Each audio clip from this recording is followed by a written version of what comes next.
Dear Dr. Love, hindi ko alam kung may pangarap bang kailangan ng isuko para hindi na masaktan o ipagpatuloy pa kahit na ilang beses nang sumubok.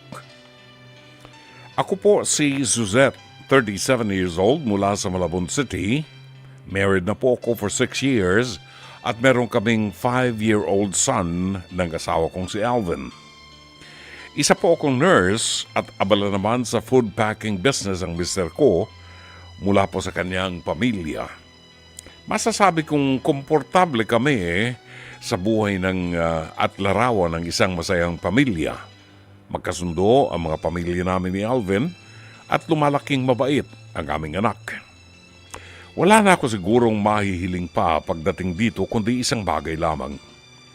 Graduate po ng political science si Alvin at graduate din po ako ng law school.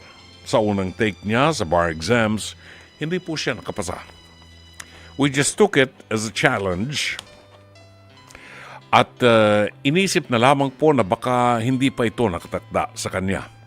After 2 years, kumuha po uli siya ng bar exams and sad to say, hindi na naman po siya pinalad. Sa pagkakataong ito, dinamdam ni Alvin ang nangyari sa kanya kahit hindi siya magsalita, damang-dama ko ang disappointment sa kanya. At naunawaan ko naman po ito. The truth is, kino-comfort ko po siya at sinasabihang may mas malaking plano ang Diyos para sa kanya. Pero parang labis na disappointment talaga nararamdaman niya, lalo na't pangarap niyang maging abogado. At ito rin ang pangarap ng kanyang pamilya for him. I was expecting na baka sa simula lang ito at lilipas din ang lahat para sa kanya. Pero Dr. Love, it's been 5 months at damang-dama ko rin ang lungkot sa kanya. Hindi na siya makafocus masyado sa work at kahit na may time siya para sa aming mag-inang may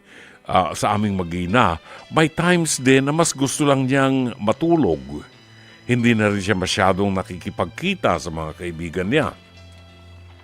At nag-aalala po ako, Dr. Love. Ayoko po sanang maging malalapan lahat sa kanya at humantong ito sa labis na pagsisisi. Ano po kaya ang pwede kong gawin, Dr. Love? Gusto ko na rin pong bumalik ang dating Alvin na aking asawa na masigla at masayahing ama at asawa. Marami pong salamat, umaasa, Suzette ng Malabon City.